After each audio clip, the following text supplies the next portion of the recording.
Sir ఇప్పుడు 6 మంత్స్‌లోనే failure అని మీరు అంటున్నారు కదా సార్. నేనండి బేట okay.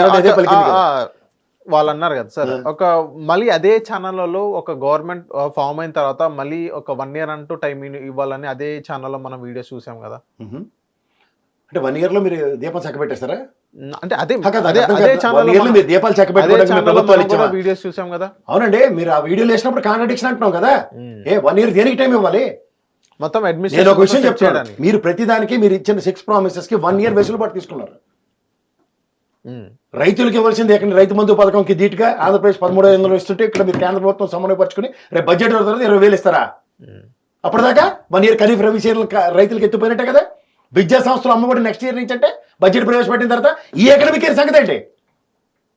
These are all failures మీరు కంట్రిబ్యూట్ చేసుకోవడానికి కప్పిపుచ్చుకోవడానికి ఇంకోటి ఏం ఇచ్చారు? రైతు ఆడపిల్లలకి ఉచిత బస్సు అధ్యయనం చేస్తారా?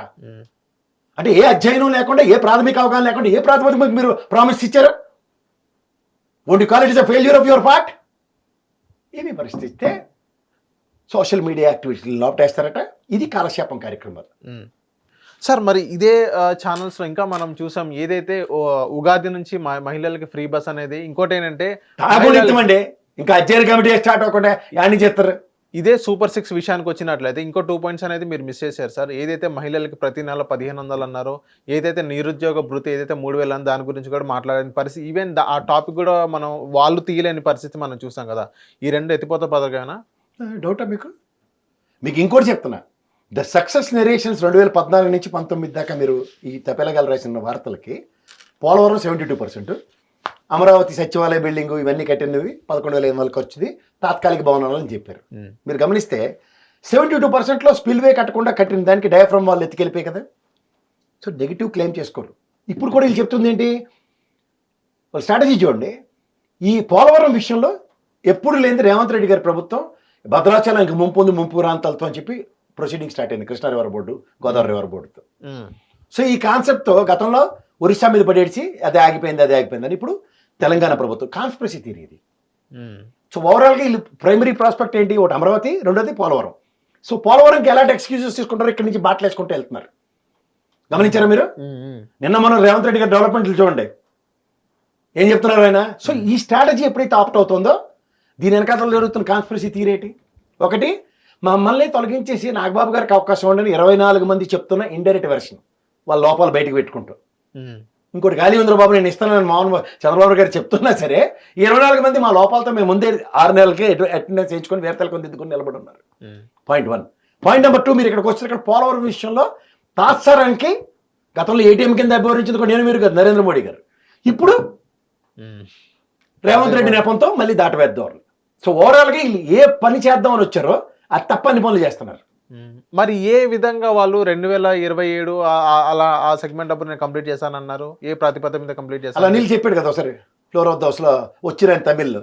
అలాంటి పక్క డీటెయిల్ ఇది. ఓకే, ఇది మనది ఏంటంటే మన నెత్తికి వచ్చిన బాధ ఏంటంటే అది కేంద్ర ప్రభుత్వం చేయవలసిన బాధ అది. దానికి వీళ్ళ దగ్గర ఎన్డీఏ కూటమిలో ఉన్నారు కాబట్టి ప్రోయాక్టివ్నెస్ ఏది అన్నది ప్రశ్న. ప్రోయాక్టివ్నెస్ మీద ఎవడు ప్రశ్నించడు. ఓకే, అంటే ఏం చేయాలి? కంటిన్యూస్ నెగోసియేషన్స్ జరగాల, కంటిన్యూస్ లాబింగ్ జరగాల, దాంతో మనకి రావాల్సిన నిధులు రావాలా, ఆర్ఆర్ ప్యాకేజీలు రిలీజ్ అవ్వాలా, పోలవరం కంప్లీట్ అవ్వాలా. వీళ్ళ దగ్గర లోపాన్ని ఆల్రెడీ అడ్రస్ చేసిన ఎవరు? ఎన్డీఏ కూటమి. ఏటీఎంలో డబ్బులు ఎత్తేసారు వీళ్ళని. ఎందుకు పని చేయలే? అక్కడ 72% చేసిన క్లెయిమ్ చేసుకున్న దగ్గర విపరీతమైన లోపాలు ఉన్నాయి. అవన్నీ రెక్టిఫై చేయడానికి మళ్ళీ కేంద్ర ప్రభుత్వం నెత్తికి భారమే కదా.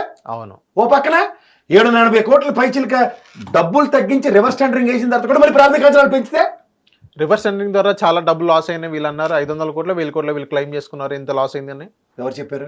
వీళ్ళ ఎన్డీఏ కూటమి చెప్తున్నారు. అదే చెప్తున్నాడు. ఇవన్నీ అబద్ధాలను ఎప్పటికప్పుడు అడ్రస్ అవుతున్నాయి. సో ఆ కాన్ఫ్లిక్ట్ లోనే కదా ఒక్కడికి ముందుకెళ్ళట్లే. పోనీ ఉదాహరణకి వైఎస్ఆర్సీపీ గవర్నమెంట్ లో 1%, 2% కూడా పనిచేయలేదని చెప్పారు కదా. చెప్పారా లేదా? చెప్పారు. మరి చెప్పినప్పుడు మొత్తం రెస్పాన్సిబిలిటీ నీదే కదా. మళ్ళీ వచ్చారు కదా. ఏం మాట్లాడరే? అవును. ఇంపాసిబుల్ టాస్క్ నెత్తికెత్తుకుని. ఎందుకంటే చరిత్రలో నేను ఎన్నోసార్లు చెప్తూ ఉంటాను, రాజశేఖర రెడ్డి గారు, జగన్మోహన్ రెడ్డి, రామారావు గారు ఇలాంటి ముఖ్యమంత్రులు ఎవరైనా తీసుకోండి, they have given land mark. ఇలాంటివన్నీ చేశారు. చంద్రబాబు నాయుడు గారు ఏమీ లేవు. రేపు 19 ఏళ్ళు కంప్లీట్ అయినా సరే మళ్ళీ ఏం చేశారు చంద్రబాబు నాయుడు గారు అన్నదే ప్రశ్నకి సమాధానం ఎప్పటికీ ఉండదు. ఎందుకంటే చరిత్రలో ఒక బెంచ్ మార్క్ లేదు. అలాంటప్పుడు ఏం చేయాలి? ఐకానిక్ టవర్స్ కట్టేసి అమరావతి ఆ రాజధాని చంద్రబాబు నాయుడు గారు కట్టారు. ఇప్పుడు హైటెక్ సిటీ గురించి ఆయన చెప్తున్నప్పుడు ఎవడో నిద్ర లేచిన వాళ్ళందరూ నేదన పునాది వేశారు. అలా అప్పుడెప్పుడో విజన్ 2020 కన్నా ముందే జరిగింది ఏవో చెప్పి ఎక్స్క్యూజెస్ కింద మిగిలిపోతుంటాయి. ఇలాంటి ఎక్స్క్యూజ్ మిగిలిపోవడానికి ఆస్కారం లేకపోతే ఇది చేస్తున్న పని ఇది. ఓకే. హిట్ టీవీ యాప్ ని డౌన్లోడ్ చేసుకోండి. ఇందులో short news, live news, entertainment movies అన్ని అవైలబుల్ గా ఉన్నాయి. Please download Hit TV app. Hit TV app. Hit TV యాప్ని ఫ్రీగా డౌన్లోడ్ చేసుకోండి.